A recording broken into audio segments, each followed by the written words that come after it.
Las acciones no son la economía, pero la economía es un reflejo de lo que respaldan los precios de los activos, las ganancias corporativas. En esta frase se va a basar el vídeo que vas a ver a continuación, ya que realmente a lo largo del tiempo se espera que se mantenga una relación entre variables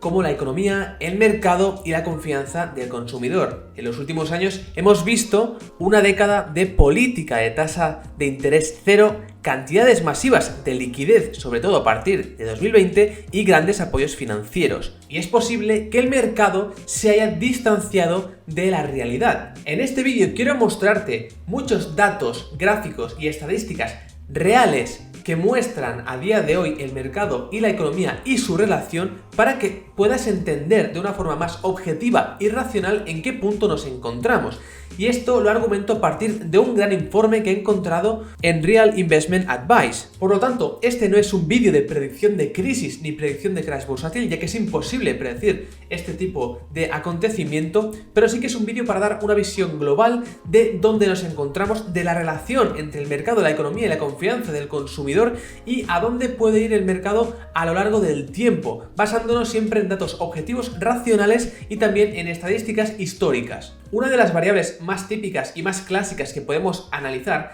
es el PER, en este caso del S&P 500, y en este caso en específico el PER Shiller, que lo que hace es minimizar la volatilidad de los ingresos recogiendo una media de los últimos 10 años. Por lo tanto, es algo más certero y más objetivo. Y en este caso vemos que actualmente este índice está en máximos históricos y las valoraciones actuales son más altas que en el pico de mercado de 1999, es decir, la crisis de las .com. Y aquí también es importante destacar tanto lo bueno como lo malo. Al final, las valoraciones que vemos en estos gráficos son solo la representación matemática de la psicología del inversor. Por lo tanto, cómo actúa el inversor y las expectativas que tiene del mercado y de la economía son cruciales para el rendimiento y las variaciones de las valoraciones. Siempre en los picos y en los finales de burbujas vemos un mismo comportamiento por parte de los inversores, que creen que esta vez no es una burbuja, que es diferente, que quizás es porque hay nuevos acontecimientos tecnológicos, o creen que es por las intervenciones monetarias, pero al final el comportamiento en los picos de burbujas siempre es el mismo y es de codicia. Por lo tanto, sí que las valoraciones nos pueden indicar cosas, pero vamos a ver otros gráficos y otras variables que también refuerzan todas estas conexiones entre el mercado y la economía. Otra cuestión que también quiero destacar es que poca gente comenta que el S&P 500 es un tipo de índice, ya que hay muchos tipos de índice, que lo que hace es dar más ponderación a aquellas compañías más grandes, es decir, con mayor capitalización, que al final es el resultado de multiplicar el número de acciones de una compañía por su precio por acción. Entonces podríamos decir que el S&P 500 está un poco sesgado por las FANG, las compañías más famosas y más grandes a nivel estadounidense. Aquí tenemos la lista de las principales posiciones como Apple, Microsoft, Amazon, que vemos que tienen un peso en torno al 6-4% y las primeras posiciones, estas 11 primeras posiciones, ya hacen el 30% del peso del índice. Por lo que la actuación de estas acciones en concreto va a estar muy representada en el S&P 500 y en su comportamiento, y así lo ha hecho el último año. Estas compañías han subido mucho y han hecho subir detrás al índice. Y por lo tanto, esas compañías yo personalmente considero que no están caras, no están a valoraciones ridículas, pero sí que están a un nivel más justificado que hace bastante tiempo. Y por lo tanto, partimos de una valoración algo exigente que podría dar retornos algo más negativos o pesimistas los próximos años. Pero eso no significa ni que estemos en una burbuja ni que vaya a venir un crash bursátil. Y por lo tanto, hay muchas compañías por debajo de estas que están a precios más baratos y que cotizan a múltiplos mucho más atractivos. En conclusión, vemos que porque algunas acciones en el S&P 500 estén más caras o más justas, no quiere decir que todo el índice global esté caro o esté a valoraciones ridículas. Con el tiempo se ha demostrado que existe una gran correlación entre los precios de los activos, las ganancias y la economía. Aquí tenemos un ejemplo, que es un cuadro que compara las tres variables desde 1947 hasta 2020. Y vemos que hay muchas similitudes y son gráficos muy similares, ya que representan esa correlación positiva entre las variables. Desde 1947, los beneficios por acción han crecido un 6,32%, mientras que la economía se ha expandido a un 6,30%. Esta relación tiene una lógica y un sentido dada la relevancia o el rol del gasto de los consumidores dentro del PIB o del GDP. Por cierto, espero que les esté gustando este vídeo. Recuerda suscribirte si aún no lo has hecho aquí debajo y dar un gran like a esta comunidad de inversores privados. Y también recuerda que he hecho un vídeo recientemente regalando una plantilla, como ves en pantalla, para crear tu propia cartera de acciones. Y te voy a dejar aquí el link por si quieres ir a ver el vídeo y descargarte la plantilla de manera gratuita. Para ver también un ejemplo práctico en el que estas variables se desentienden y se descorrelacionan por un periodo de tiempo, tenemos una de las crisis que menos se comentan dentro del sector financiero y de las inversiones, que es la crisis, como vemos aquí,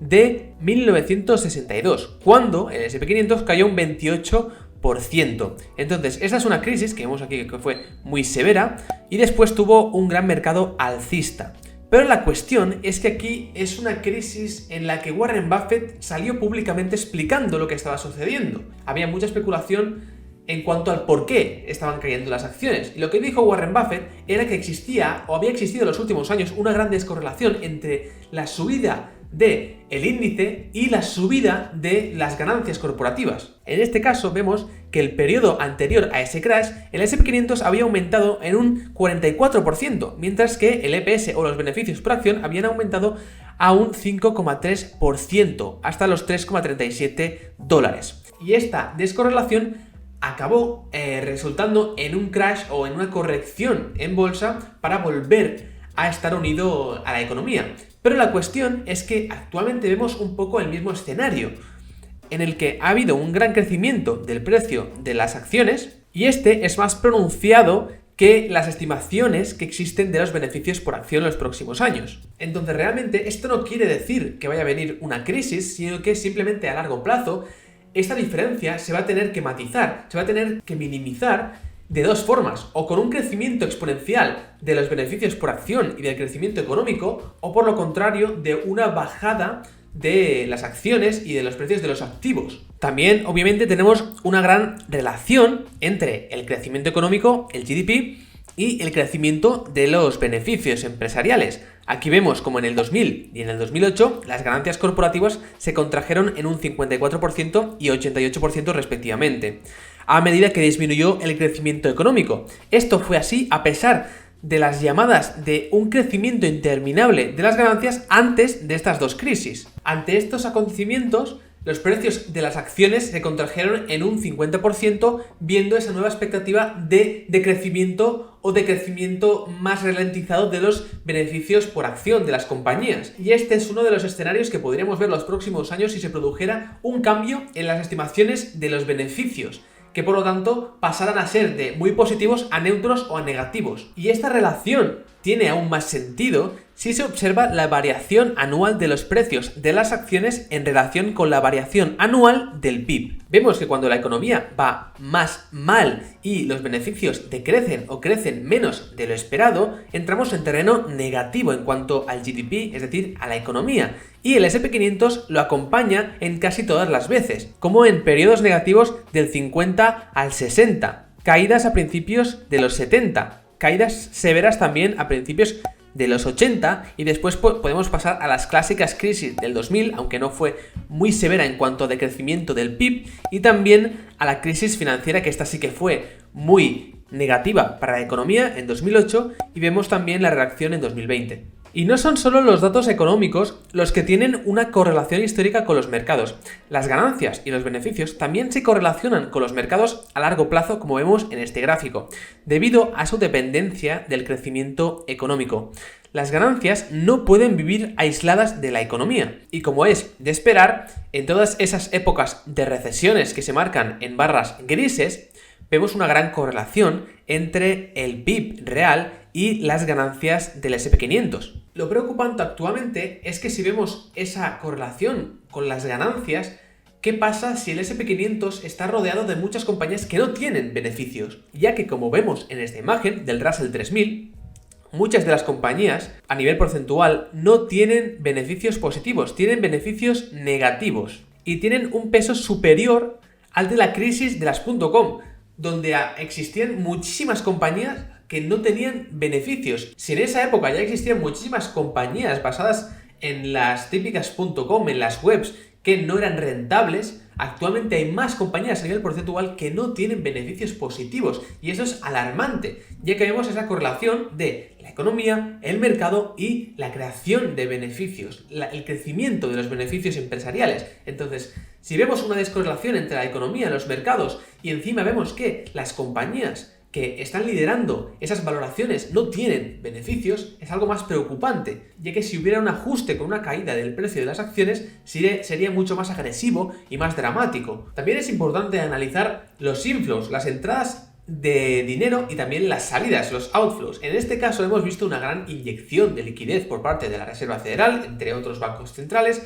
y este dinero ha ido acumulándose mucho en la renta variable. Actualmente, ante una inflación más elevada, se han contraído muchas de las acciones, sobre todo de crecimiento, debido a que también se espera una subida de tipos de interés y se vuelve más interesante invertir en renta fija y por lo tanto aquí vemos una gran salida que está habiendo dentro del equity o de las acciones. Por lo tanto, ahora haciendo un poco un resumen, vemos que actualmente hay dos preocupaciones bastante importantes. Una de ellas es el crecimiento que vayan a tener los beneficios empresariales en los próximos años, que esas estimaciones sean correctas y que sean optimistas, que siga habiendo una tendencia alcista y que no se aplanen o que no sean negativos esos beneficios a lo largo del tiempo o al menos en los próximos años. Y dos, también es importante contemplar que hay muchas compañías con beneficios negativos a valoraciones muy exigentes y muy elevadas y que eso puede sesgar mucho los índices, las valoraciones y por lo tanto provocar una corrección en bolsa o un ajuste entre el mercado y la economía, ya que también podemos ver en este gráfico la relación que realmente tiene el crecimiento de los precios con el crecimiento de las ganancias, que vemos que es una correlación del 90%. Pero debemos entender que el mercado muchas veces no es lógico y se puede mantener irracional durante mucho tiempo, ya que al final los que acaban teniendo efecto en los mercados son los inversores, que tienen una psicología, ciertos sesgos y ciertas expectativas de crecimiento y de inversión. Pero como vemos, cuando hay periodos muy largos entre esa diferencia, digamos, entre el cambio acumulado de los beneficios reales y el cambio acumulado, en este caso del S&P 500, el resultado es el mismo, y es que se acaban juntando en un periodo, sea a más corto o a largo plazo. Entonces, en esta línea negra vemos ese cambio de los beneficios reales y la línea azul es el cambio acumulado del S&P 500 del índice. Actualmente vemos, por ejemplo, cambios claros como en el 80, cuando el S&P 500 está muy abajo respecto al cambio de los beneficios reales y después se acaban encontrando años después cerca de los 90. Después tenemos escenarios contrarios en el que vemos que los beneficios reales, por ejemplo, en el 2000 eran menores a la rentabilidad que estaba teniendo el S&P 500 y posteriormente con la caída, con el crash que hubo, pues se ajusta y vuelven a estar coordinados y ahora estaríamos en lo que este gráfico llama esta crisis o esta burbuja del Banco Central de liquidez, en el que vemos que el cambio del S&P 500 es muy grande respecto a los beneficios reales de las compañías. Por eso comento que podríamos ver una gran tendencia alcista en cuanto a recuperación económica, no solo este año, sino los próximos años, ya que ahora será más complicado comparar en 2022 los datos económicos con 2021, ya que en 2021 veníamos de una base comparable 2020 muy mala, y por lo tanto todos los datos han sido rebotes, ¿no?, hacia arriba y han sido datos económicos de recuperación, pero ahora debemos ya empezar a comparar los datos de 2022 y 2023 con datos con bases comparables más justas. En 2021 el crecimiento ya ha sido mejor y por lo tanto ahora ya no podríamos esperar un GDP o un PIB creciendo al 6-7% en América. En países emergentes obviamente sí, pero en América ese crecimiento va a ser una tendencia más ralentizada, a lo que estamos acostumbrados los últimos años. Ahora, la preocupación también máxima es esa inflación que estamos viendo en el mercado, que como vemos en este gráfico es una inflación del 6,8%, que no fue tan alta desde el 1982 y es algo que preocupa bastante y que pone contra las cuerdas a la Reserva Federal, que va a tener que actuar, ya que su principal misión es bajar esa inflación y mantenerla en el 2%, y por lo tanto muchas compañías están en terreno peligroso, ya que están viendo aumentar mucho sus costes y tienen que trasladar ese aumento de costes a los precios finales al consumidor, y eso puede ser aceptado o no. Y por lo tanto, si los consumidores no aceptan esos precios tan elevados, ya que también la inflación afecta a nivel social y produce una pérdida de poder adquisitivo, eso puede contraer mucho los beneficios y los ingresos de las compañías en los próximos años. Esa yo creo que es la principal variable que debemos medir actualmente para que se cumplan esas estimaciones de crecimiento en los próximos años. Y obviamente este problema de la inflación sería un catalizador negativo para muchas de estas compañías sin beneficios y de crecimiento, ya que muchas de ellas ya están empezando a corregir, ya que se podría esperar una subida de los tipos de interés para frenar esa inflación. Y aquí vemos muchas de las compañías del Nasdaq cómo han corregido drásticamente los últimos días. Además de eso, también al principio he hablado de esa variable, ¿no? Que es la confianza de los consumidores y de los inversores. En este caso tenemos el Consumer Confidence Composite y lo podemos medir en contra o en comparación con el S&P 500 y vemos cómo la confianza actual está muy por debajo del S&P 500 y eso podría ser un catalizador negativo para también ralentizar el crecimiento de las acciones o producir una corrección o crash. También podemos mirar el famoso indicador Buffett, que mide la capitalización de Estados Unidos, en este caso, en comparación con su GDP, con su PIB. Y vemos que actualmente supera la crisis del año 2008 y del año 2000. Y eso nos indica esa descorrelación entre la economía, que sería el GDP, y el market cap, que sería la valoración del mercado. Entonces, históricamente sí que hemos visto que cuando el S&P 500 se separa del crecimiento económico, ha acabado teniendo una reversión o una vuelta, una caída para volver a la senda que junta al mercado y a la economía, pero tampoco podemos predecir que vaya a pasar eso, ya que es algo imposible de saber. Actualmente sí que hay muchos analistas y muchos informes que he visto, como por ejemplo JP Morgan, que esperan un crecimiento positivo y muy bueno en 2022, y eso, si realmente fuera así, estaríamos saliendo un poco del peligro. Pero, como comento, esa base comparable pasa a ser más difícil. Por lo tanto, repito, este no es un vídeo de predicción de crisis ni de crash bursátil, sino que es, como vemos, un estudio, un análisis de la situación pasada, la situación presente y también de la situación futura en respuesta a hacia dónde nos dirigimos y qué es lo que puede pasar. Nadie tiene una bola de cristal, sí que podemos ver con objetividad que el S&P 500 o la bolsa, las valoraciones están por encima de lo que es la economía, estamos en un periodo más inflado respecto a sus medias históricas, y esto no tiene por qué significar una burbuja ni tampoco un crash bursátil, pero sí que hemos visto que a largo plazo eso se acaba ajustando de dos formas: o un crecimiento muy elevado de la economía o de un crash o una corrección en cuanto al precio de los activos. Entonces la cuestión o el punto más importante, el punto de inflexión aquí, es que ahora, si vemos un gran periodo de inflación y vemos a la Fed empezar a subir los tipos de interés, eso puede ralentizar a la economía, al GDP y a los crecimientos empresariales, y por lo tanto eso puede aumentar las posibilidades de que haya una corrección para ajustar los precios de las acciones con la economía real. Espero que te haya gustado este vídeo, recuerda suscribirte y dar un gran like para apoyar a este canal, y también me puedes dejar en los comentarios cuál es tu opinión respecto a esta situación actual y a qué es lo que puede pasar en un futuro. También te dejo este vídeo a continuación, que creo que te puede interesar, y recuerda siempre invertir con cabeza.